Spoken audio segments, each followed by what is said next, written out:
You know, it's been pretty much rumor back then that we would get a Ninja Gaiden 4 for who knows how long at this point, and that's exactly what happened there.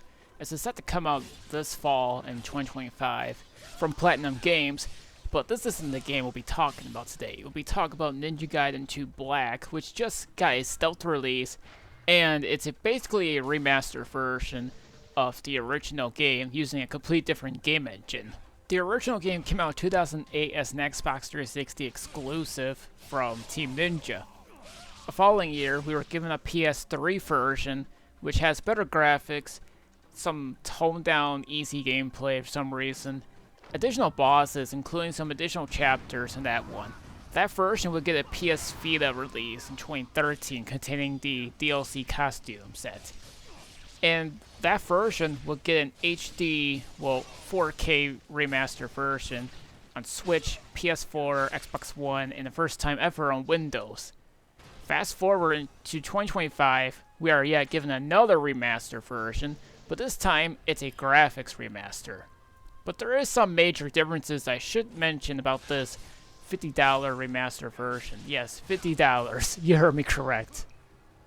Now, let me just explain about Ninja Gaiden 2 Black. This version is, it wasn't even planned or anything else back then, but it was pretty much revealed at the same time as Ninja Gaiden 4 during the Xbox Developer Direct that just took place not long ago at the time of this recording. So the game uses the Unreal Engine 5, which, everyone is kind of like mad about that type of engine because it seems to be more of a downgraded side of everything, not in terms of the graphics or nothing, but some of the effects. They call this the definitive edition from the people behind this game. This pretty much is something that you guys might want closer to the Xbox 360 version, as it was said. You still have your playable characters from the Sigma version, but this one removes the two bosses from the game on Sigma, the Grey Buddha statue fight, and the Statue of Liberty bosses. Ninja Race has also been removed as well. There is something that is you might satisfy you. That restores the blood level of the original and dismemberment. The enemy count has also been increased, though not to the extent of the Xbox 360 version. I want to mention, if you guys have the Xbox 360 version, you can play it backwards compatible. You can even play Sigma version on the Xbox. And now, there's a third version of the game.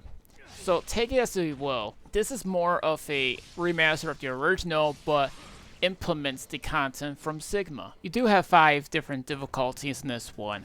Hero, Normal, Hard, Very Hard, and Master Ninja.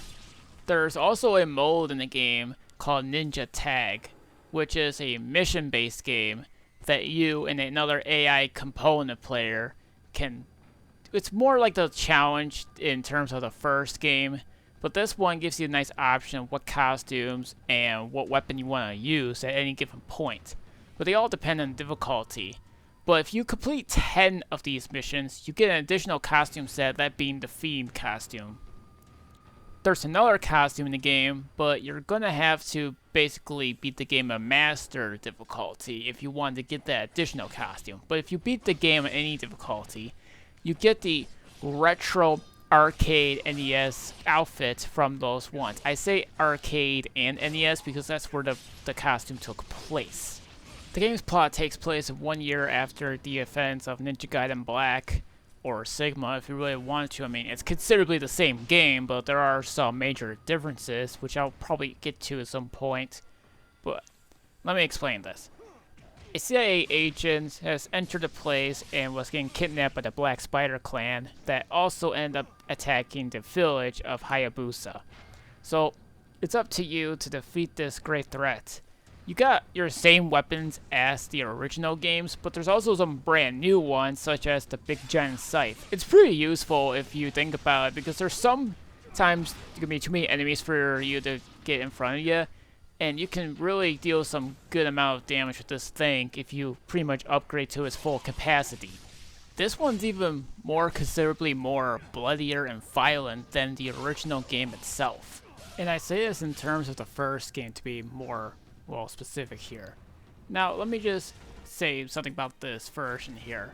Now, nighttime in the game looks pretty good for its engine, but certain times of the daytime. Now, looking at this footage right here, the daytime looks pretty good, but I think there were some parts of the daytime cycle when you get to this one save where all those werewolves are at and the waters. Well, the daytime reflections have pretty much kind of exposed the engine for looking pretty flawed. Even when you go underwater, it just doesn't look that great, but it's kind of weird because daytime looks terrible, but at nighttime looks great.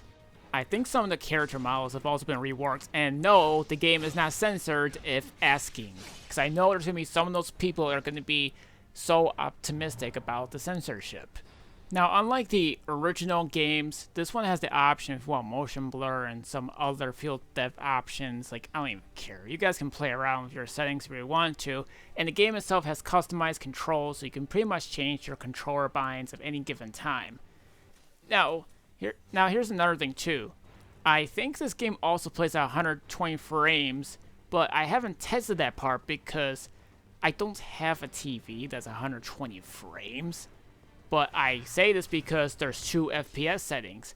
There's one that's regular and the other one's event. Event is just more of your stable one, and I've played this game in 60 frames, and I haven't had any frame rate drops despite this game using the Unreal Engine 5, which has been pretty much known for having some frame rate issues in some games for some weird reason.